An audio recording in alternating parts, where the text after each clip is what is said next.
So, with the final episode of my lottery collection history, I've decided to talk about a big lottery cheating scandal, since this was a very interesting topic. But I need to go into some background first.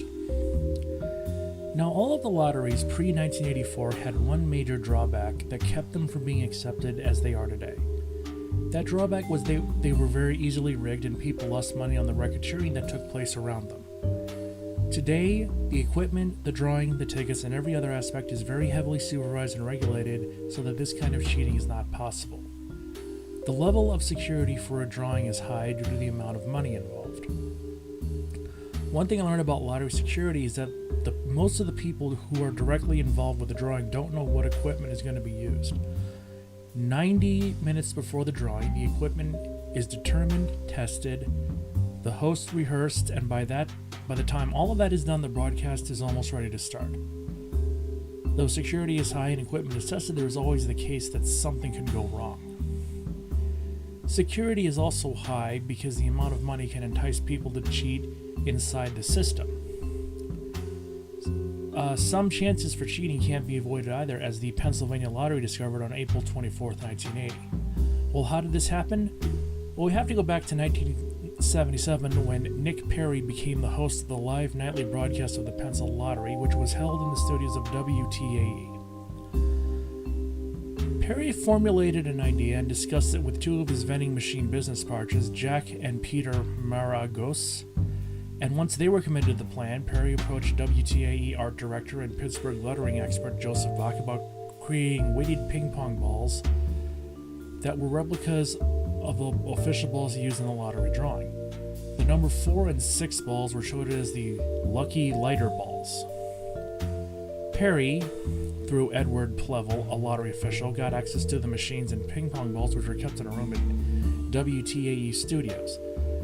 The room was locked with 2 keys. Perry had one and Plevel had the other. For some reason, Plevel left the machines and balls unguarded for several minutes on a few occasions. And Perry got WTAE stagehand Fred Luman to switch the original ones with the rigged ones. Twice, once before and once after the drawing. Bach, after the drawing, took the rigged balls back to his studio and burned them in a paint can half an hour after the on-air drawing was done. So, the April 24th, 1980 drawing produced the number 666 for a then record payout of $3.5 million or $11.5 million today, including a $1.18 million, $5.92 million today, that went to 8 people in the scam. 6 million Pennsylvanians watched that night, never knowing that there was a fix-in. Now, the plan began to go awry when lottery authorities and local bookmakers became suspicious that they noticed a large amount of tickets were being purchased for the 8 possible combinations, and a handful of players came forward to claim approximately 1.8 million or 5.29 million of the then record 3.5 million, 11.5 million today. The Maragos brothers traveled around Pennsylvania buying large quantities of tickets containing the 8 possible numbers on the day of the drawing. The investigation broke open when an anonymous tip led to a bar near Philadelphia where the brothers had bought a large number of lottery tickets. An employee remembered the brothers coming in to the bar with a platinum blonde woman and laying down a large amount of cash to buy lottery tickets, all of them on the 8 specific numbers. One of the employees remembered that while he printed the tickets, one of the brothers went to make a payphone call and spoke in a foreign language to someone else, and he held up the phone so that the listener could hear the lottery machine printing the tickets. Investigators pulled the phone records and traced the call to WTAE-TV announcer's booth in the studio where the drawing was being done. This quickly implicated and strongly implicated Perry and the Maragos brothers, which was then confirmed on questioning that the call had been with Perry. Further investigation and questioning of the Marengo brothers eventually implicated the rest of the conspirators, and William Moran of Fairmont, West Virginia, was organizing out-of-state buying and additional lottery tickets to the scam. It was later revealed that the Maragos brothers also placed bets on the 8 numbers with local bookmakers who had illegal numbers games, and that the lottery drawing was the winning result. The brothers also told friends and family which numbers to play. All of this contributed to the conspiracy's downfall due to the greater influx of slanted bets. Charges were brought against all 7 men.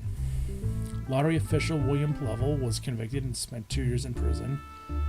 WTAE art director Joseph Bach, a stagehand Fred Lumen, and out-of-state ticket buyer William Martin pleaded guilty in exchange for lighter sentences. Jack and Peter Marangos avoided jail time by agreeing to testify against Perry. And much of the $1.8 million was recovered from the Marengo brothers. Perry was convicted of criminal conspiracy, criminal mischief, theft by deception, rigging a publicly exhibited contest, and perjury. On May 20th, 1981, was sentenced to 7 years in prison. He spent 2 years at the State Correctional Institute, Camp Hill, and another 2 at a halfway house in Pittsburgh. He remained on parole until March 1989. He never returned to broadcasting and never admitted to his role in the plot, and he died in Attleboro, Massachusetts on April 22, 2003. And with that, my lottery series comes to an end. I hope you had fun. I know I had fun making this. I'll be back next week with something. I'm not quite sure what at this moment. I'm Dave Fosley. Leave a like, comment, and subscribe, and I'll see you then.